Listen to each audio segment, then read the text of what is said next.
हम गुंजन चौधरी समस्त मिथिलावासी के प्रणाम करै छी।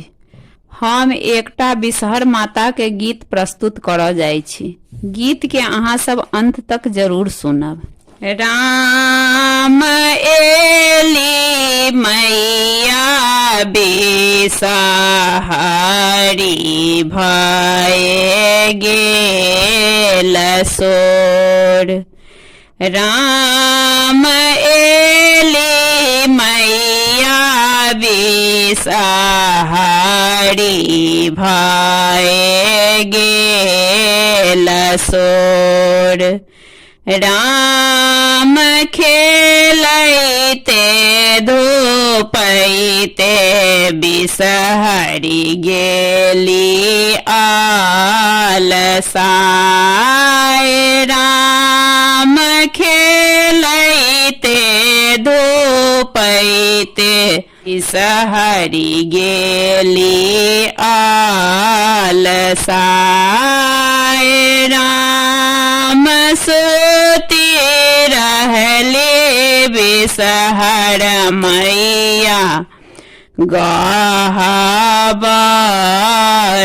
जाई। राम सुती रहले बिषहर मैया गहबर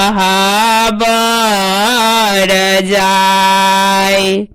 श्रीरामा बैसल भगता करै छथि पुकार। भगता करै छथि पुकार।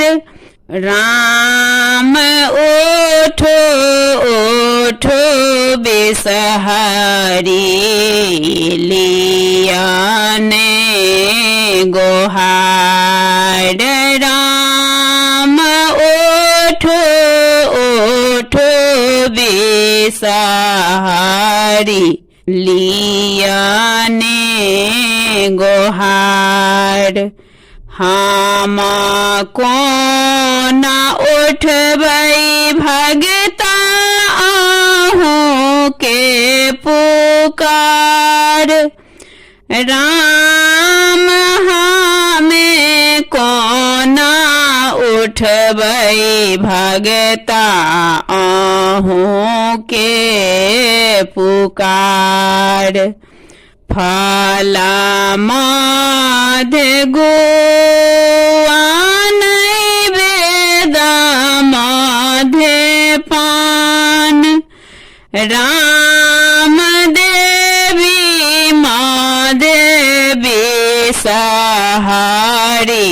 जगत रक्षा पाल। फला माधे गुआ नैवेद माधे पान। राम देवी माधे बिषहरी जगत रक्षा पाल। राम देवी माधे बिषहरी जगत रक्षा पाल। एली मैया बिषहरी भए गेल सोर। राम खेलैते धूपैते बिषहरी गेली आलसाई।